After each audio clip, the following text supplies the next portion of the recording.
ವಾಕ್ಯ ಸಂದೇಶಕ್ಕಾಗಿ ನಾವು ಮುಂದೆ ಪ್ರಯಾಣ ಮಾಡೋಣ. ಎಷ್ಟು ಜನ ರೆಡಿ ಇದ್ದೀರಿ? ಹಲ್ಲೆಲೂಯ. ಓಕೆ,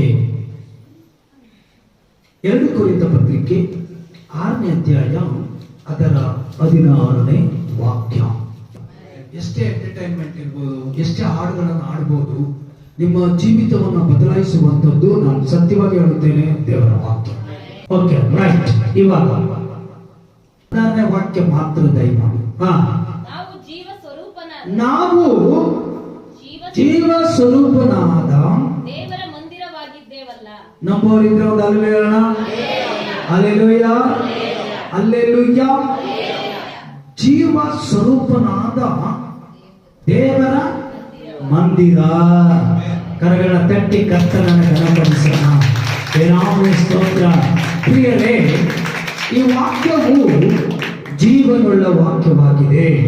ನಾನು ಈ ರೀತಿಯಾಗಿ ನಂಬ್ತೇನೆ, ಯೇಸು ಕ್ರಿಸ್ತುವಿನ ಮಗನಾದ ನೀನು ಜೀವ ಸ್ವರೂಪನಾದ ದೇವರಿಗೆ ಏನಾಗಿದ್ದಿ?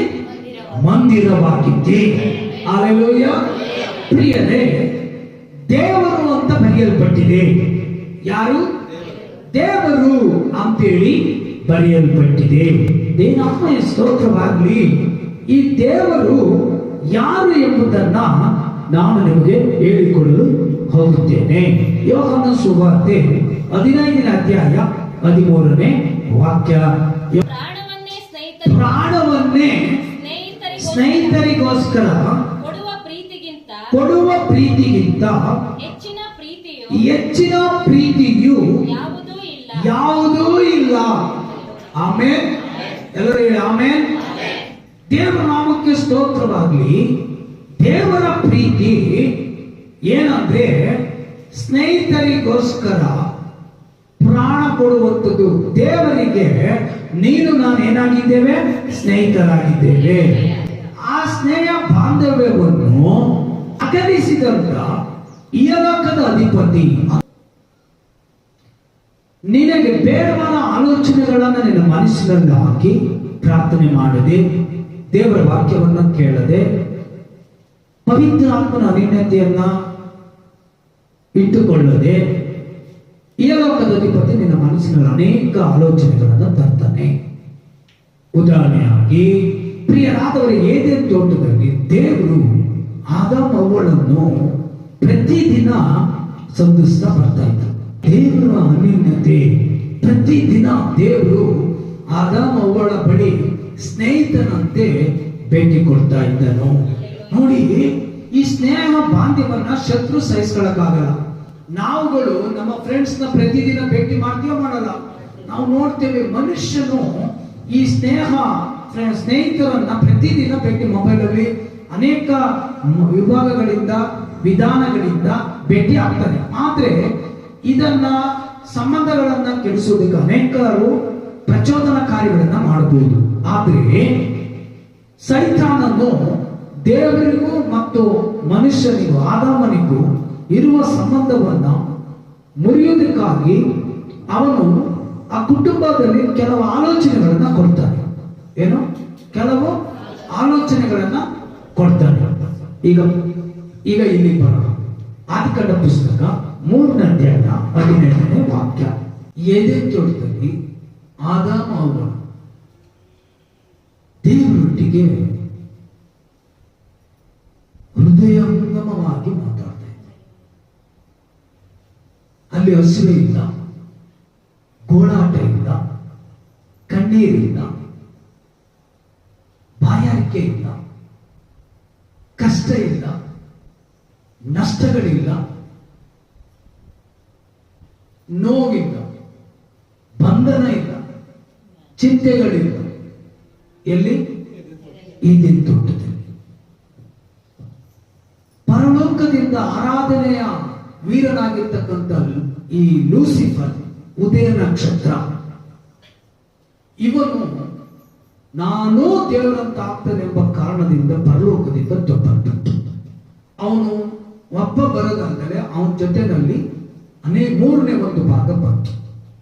ಇವತ್ತು ನಮ್ಮ ಮನುಷ್ಯರನ್ನೇ ನಾವು ಜಯಿಸಕ್ಕಾಗಲ್ಲ. ಇವತ್ತಿನ ನಮ್ಮ ಕ್ರೈಸ್ತ ನಂಬಿಕೆ ಕ್ರೈಸ್ತರಿಗೆ ಒಂದು ಅದಕ್ಕೋಸ್ಕರನೇ ದೇವರು ಏನ್ ಮಾಡ್ದ, ನನ್ನ ಜನರು ಬಲಹೀನರು ಅಂತ ಹೇಳಿ ತಿಳಿದು ಪವಿತ್ರಾತ್ಮನು ನಿನ್ನ ಸಹಾಯಕ್ಕೆ ಕಳಿಸಿದ. ಆಗ ಏದೇನ್ ತೋಟದಲ್ಲಿ ಆದಾಮ ಅವಳಿಗೆ ಯಾವುದೇ ಕಷ್ಟಗಳಿಲ್ಲ. ಇಂತಹ ಸನ್ನಿವೇಶದಲ್ಲಿ, ಈ ರೀತಿ ಇರುವಂತಹ ರಾಜ್ಯದಲ್ಲಿ ಪರಲೋಕದಿಂದ ದುಪ್ಪಲ್ಪಟ್ಟ ಸೈತಾನನು ಇವನು ಸರ್ಪದ ರೂಪವನ್ನ ತಾಳಿ, ನಮ್ ಕಣ್ಣಿಗೆ ಕಾಣುವ ಸರ್ಪ ಮಾತಾಡ್ತಾ ಈಗ ಆದ್ರೆ ಬೈಬಲ್ ಹೇಳ್ತದೆ ಸರ್ಪ ಮಾತನಾಡಿತು ಅಂತೇಳಿ. ಈಗ ಸರ್ಪ ಮಾತನಾಡ್ಬೇಕಾದ್ರೆ ಅವನಿಗೆ ಒಂದು ಮನುಷ್ಯ ರೂಪನೇ ಇರ್ಬೇಕು, ಹೌದಾ? ಎಲ್ಲ ಗಮನ ಇಟ್ಟು ಕೇಳಿ. ನಿನ್ ಮನೆಯಲ್ಲಿ ನಾನು ಹೇಳ್ತೀನಿ, ಯಾಕೆ ಇವತ್ತು ಯೇಸು ನಿನ್ ಮನೆಯಲ್ಲಿ ಇದಾನ, ಲೂಸಿಫರ್ ನಿನ್ ಮನೇಲಿ ಇದ್ದಾನ.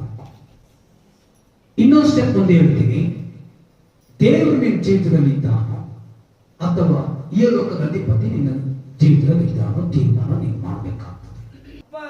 ಸರ್ಪದ ತಲೆಯಲ್ಲಿ ಆಲೋಚನೆಗಳಿದಾವ. ಇವಾಗ ಅರ್ಧಾಣ ಸರ್ಪದಲ್ಲಿ ಆಲೋಚನೆ ಇರ್ತದ, ವಿಷ ಇರ್ತದ? ಕರೆಕ್ಟಾಗಿ ಹೇಳ್ಬೇಕು. ಆಲೋಚನೆಗಳಿದಾವ, ಮೆದುಳು ಐತಾ, ನಿನ್ ತರ ಬುದ್ಧಿ ಐತಾ? ಇಲ್ಲ.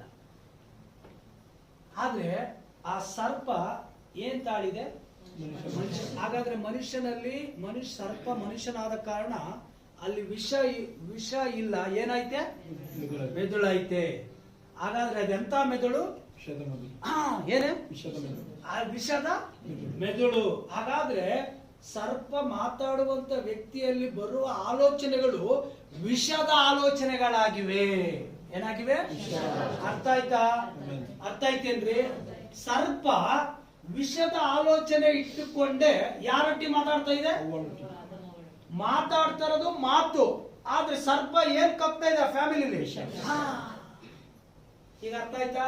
ನೀನು ಈ ದೇವರ ಮಹಿಮೆಯಲ್ಲಿ ಇದ್ದಿ, ಕಷ್ಟ ಇಲ್ಲ, ಸಂಕಟ ಇಲ್ಲ, ಹಿಂಸೆ, ನೋವು, ಬಂಧನ ಏನಿಲ್ಲ. ದೇವರು ಹೃದಯ ಬಿಚ್ಚಿ ಮಾತಾಡ್ತಾನೆ, ಆದಾಮನೇ ನೀನು ಎಲ್ಲಿರುತ್ತಿ? ತೋಟದ ಮರದ ಎಲ್ಲಾ ಹಣ್ಣುಗಳನ್ನು ನೀನು ತಿನ್ನು, ಆದ್ರೆ ಒಳ್ಳೆದರ ಕೆಟ್ಟದರ ಅದೊಂದು ಮಾತ ಆಜ್ಞೆನ, ಒಂದು ಮಾತ ಅಷ್ಟೇ ಆಜ್ಞೆ. ಆದ್ರೆ ಈ ಸರ್ಪ ಯಾವ್ಕೊಂಡ್ ಬರ್ತಾ ಇಲ್ಲ. ಏನ್ ರೂಪ ತಾಳಿತೆ? ಆದ್ರೆ ಮನುಷ್ಯನ ರೂಪ ತಾಳಿ ಮಹಿಮೆಯಲ್ಲಿರುವಂತ ಕುಟುಂಬಕ್ಕೆ ಏನ್ ಕಾಡ್ತಾ ಐತೆ? ಕರೆಗಳ ತಟ್ಟಿ ಕರ್ತ. ಈ ಏದೇನ್ ತೋಟದಲ್ಲಿ ಈ ಸರ್ಪದ ಆಲೋಚನೆಗಳನ್ನ ಕೇಳಿದ್ರಲ್ಲ ಈ ಮಹಿಮೆಯಲ್ಲಿದ್ದಂತ ಕುಟುಂಬ, ಇದೇನ್ ಮಾಡ್ತು? ಈ ಕೇಳಿ ಏನ್ ಮಾಡಿದ್ರು? ಹಣ್ಣನ್ನ ತಿಂದ್ರು ಅಲ್ವಾ? ಹಾಗಾದ್ರೆ ಇವರ ಈ ಮಹಿಮೆಯಲ್ಲಿರುವಂತ ಕುಟುಂಬಕ್ಕೆ ಆಲೋಚನೆ ಕೊಟ್ಟವ್ರು ಯಾರು? ಸರ್ಪ. ಅದು ಅವರ ದೇಹದಲ್ಲಿ, ಅವರ ಕುಟುಂಬದಲ್ಲಿ ವಿಷವಾಗಿ ಮಾರ್ಪಡ್ತು. ಅರ್ಥ ಆಯ್ತಾ? ಈ ವಿಷದ ಈ ಆಲೋಚನೆಗಳು ಕೊಟ್ಟನಲ್ಲ ದೇವರ ಒಡನಾಟದಲ್ಲಿ ಇದ್ದಂತ ಕುಟುಂಬಕ್ಕೆ, ಈ ಆಲೋಚನೆಗಳನ್ನ ಯೇಸು ಸಿಲುಬೆ ಮೇಲೆ ಅದನ್ನ ಇಲ್ಲದಂತ ಮಾಡಿದ. ಹಲ್ಲೆಲೂಯಾ. ಅದಕ್ಕೆ ಈ ಆಲೋಚನೆಗಳು ಆದಾಮ ಅವ್ವಳ ತಲೆಯಲ್ಲಿ ಒಕ್ಕವು, ವಿಷ ಅಲ್ಲಿ ಹೋಯ್ತು.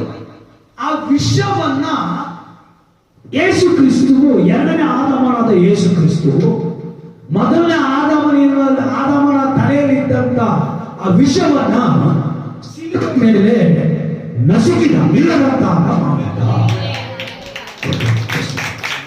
ಈ ವಾಕ್ಯ ನಂಬಿದ್ರೆ ಸಾಕು, ನೀವು ಶುದ್ಧರಾಗ್ಬಿಡ್ತೀರ. ಆ ಶುದ್ಧರಾದವರನ್ನ ಯೇಸು ಹೇಳ್ತಾನೆ, ಇವರನ್ನ ಸತ್ಯಕ್ಕೆ ಸೇರಿಸಿ ಪ್ರತಿಷ್ಠೆ ಪಡಿಸು. ಏನ್ ಪ್ರತಿಷ್ಠೆ? ಮೊದಲಿಗಿಂತಲೂ ಆದಾಮ ಅವಳು ಗ್ಲೋರಿ, ಮಹಿಮೆ, ಅದೇ ಪ್ರತಿಷ್ಠೆಯಿಂದ ಪ್ರತಿಷ್ಠೆ ಮಾಡು. Hallelujah, hallelujah. ಅದಕ್ಕೆ ನಾನು ಹೇಳ್ತೀನಿ ಪ್ರಿಯ ದೈವ ಮಕ್ಕಳೇ, ನಿನ್ನ ಆಲೋಚನೆ ಪ್ರಲೋಕದ ಆಲೋಚನೆ ಇದ್ದು ಬಿಟ್ರೆ ನಿನ್ನ ಮನೆ ಪರಲೋಕವಾಗ್ತದೆ. ಹಲ್ಲೆಲೂಯಾ. ನಿನ್ನ ಮನೆ ಏನಾಗ್ತದೆ? ಪರಲೋಕವಾಗ್ತದೆ. ದೇವರೇ ಸ್ತೋತ್ರ. ಹಲ್ಲೆಲೂಯಾ.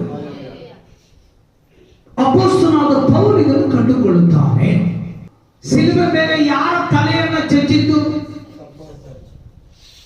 ಯಾರ ತಲೆಯನ್ನ ಚಚ್ಚಿದ? ಸರ್ಪದ ತಲೆಯನ್ನ ಜಜ್ಜಿದ. ಯಾರು ಚಚ್ಚಿದ್ದು? ಕ್ರಿಸ್ತನು, ಅಂದ್ರೆ ಯೇಸು ಕ್ರಿಸ್ತನು. ಯಾರು ಚಚ್ಚಿದ್ದು? ಯೇಸು ಕ್ರಿಸ್ತನು. ಹಾಗಾದ್ರೆ ಯೇಸು ಕ್ರಿಸ್ತನು ದೇವರಾಗಿದ್ದಾನೆ. ಯಾರಾಗಿದ್ದಾನೆ? ದೇವರಾಗಿದ್ದಾನೆ. ಅದಕ್ಕೆ ಪೌಲ್ ಬರೀತಾನೆ 2 ಕೊರಿಂಥ 6:16 ವಾಕ್ಯದಲ್ಲಿ, ನೀವು ಜೀವ ಸ್ವರೂಪನ ದೇವರ ಮಂದಿರವಾಗಿದ್ದೀರಲ್ಲ. ಹಲ್ಲೆಲೂಯಾ. ಪಿಶಾಚಿಯ ಥಾಟ್ಸ್ಗಳು ನಿನ್ನಲ್ಲಿ ಬಂದ್ರೆ ನೀನ್ ದೇವ ಮಂದಿರವಾಗ್ಲಿಕ್ಕೆ ಸಾಧ್ಯ ಇಲ್ಲ. ಆದ್ರೆ ದೇವ ಜೀವ ಸ್ವರೂಪನಾದ ದೇವರು ನಿನ್ನಲ್ಲಿ ಇರುವುದರಿಂದ ನೀನು ದೇವರ ಮಂದಿರವಾಗಿದ್ದೀ. ಹಲ್ಲೆಲೂಯಾ. ನೀನು ದೇವರ ಮಂದಿರವಾಗಿಲ್ಲ. ಆದ್ರೆ ವಾಕ್ಯವಾಗಿರುವ ಯೇಸು ಶರೀರಧಾರಿಯಾಗಿ ಬಂದು ಆತನು ಸಿಲುಬೆ ಮೇಲೆ ದೇವರ ಮಹಿಮೆಯಲ್ಲಿದ್ದಂತ ನಿನ್ನನ್ನು ಅಶುದ್ಧಗೊಳಿಸಿದ ಪಿಶಾಚಿಯ ತಲೆಯನ್ನು ಅವನು ಜಜ್ಜಿ, ಅಂದ್ರೆ ಅವನ ಆಲೋಚನೆಗಳೆಲ್ಲವನ್ನ ಡಿಸ್ಟ್ರಾಯ್ ಮಾಡಿ 2ನೇ ಆದಾಮನಾದ ಯೇಸುವಿನ ಆಲೋಚನೆಗಳು ನಿನ್ನಲ್ಲಿ ಸ್ಥಿರವಾಗಿರುವುದಕ್ಕಾಗಿ ಆತನು 2ನೇ ಆದಾಮನಾಗಿ ಸಿಲುಬೆ ಮೇಲೆ ಆತನು ಪ್ರಾಣ ಕೊಟ್ಟ.